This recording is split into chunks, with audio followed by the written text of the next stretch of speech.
आप देख रहे हैं सिटी पोस्ट लाइव और मैं हूं आपके साथ नेहा मिश्रा। बिहार विधानसभा चुनाव 2025 के पहले चरण में महागठबंधन ने अपनी रणनीति साफ कर दी है।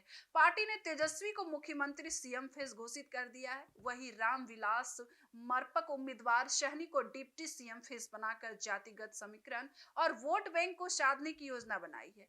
इस रणनीति के पीछे तीन मुख्य बिंदु नजर आते हैं जो महागठबंधन की चुनावी योजना को पूरी तरह स्पष्ट करते हैं। आपको बता दें, महागठबंधन ने सबसे बड़ा राजनीतिक संदेश यह दिया है कि उनकी मुख्यमंत्री पद की पसंद जनता के भरोसे और अनुभव पर आधारित है।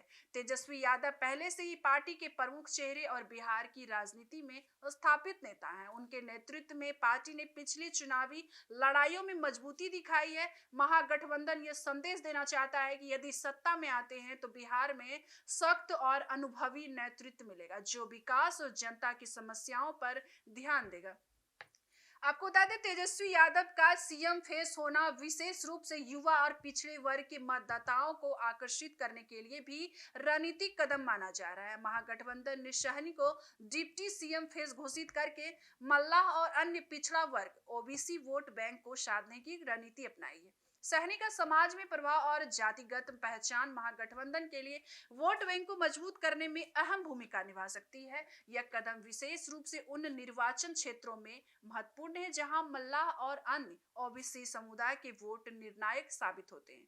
पार्टी का मकसद स्पष्ट है, मुख्यमंत्री और डिप्टी सीएम के चेहरे से पूरे जातिगत समीकरण को संतुलित करना और एनडीए के वोट बैंक पर दबाव डालना। क्या महागठबंधन की यह रणनीति केवल अपने वोट बैंक को मजबूत करने तक सीमित नहीं है, बल्कि इसका एक बड़ा उद्देश्य एनडीए पर चुनावी दबाव बना रहा है।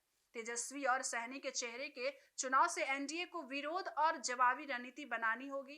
खास तौर पर बातचीत करें तो बिहार में एनडीए को अगर गठबंधन में शामिल नहीं होने वाले अन्य जातियों और समुदायों की वोट हासिल करने में है तो उन्हें महागठबंधन की इस रणनीति का सामना करना पड़ेगा। एनडीए की रणनीति पर यह भी असर डाल सकता है क्योंकि मुख्यमंत्री और डिप्टी सीएम के चेहरे से साफ संदेश जाता है कि महागठबंधन ने पूरी तैयारी के साथ चुनाव मैदान में कदम रखा है।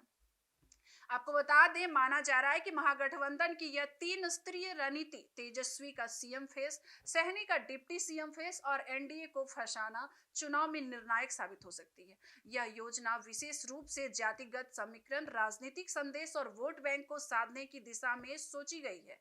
आपको बता दें, इसके जरिए महागठबंधन ने जनता और मतदाताओं को यह स्पष्ट संदेश दे दिया है कि उनका गठबंधन सुसंगठित, रणनीतिक और निर्णायक रूप से चुनावी मैदान में तैयार है। बिहार के आगामी विधानसभा चुनाव में महागठबंधन की रणनीति केवल चेहरे तक सीमित नहीं है, बल्कि वोट बैंक, जातिगत समीकरण और विपक्षी दलों पर दबाव बनाने की पूरी योजना है। तेजस्वी और सहनी के चेहरे के जरिए महागठबंधन ने साफ संकेत दे दिया है कि वे सत्ता में आने के लिए पूरी तरह तैयार है और एनडीए को एक चुनौतीपूर्ण मुकाबले का सामना करना पड़ेगा। तो ऐसे ही खबरों को देखते रहिए हमारे सिटी पोस्ट लाइव के साथ। धन्यवाद।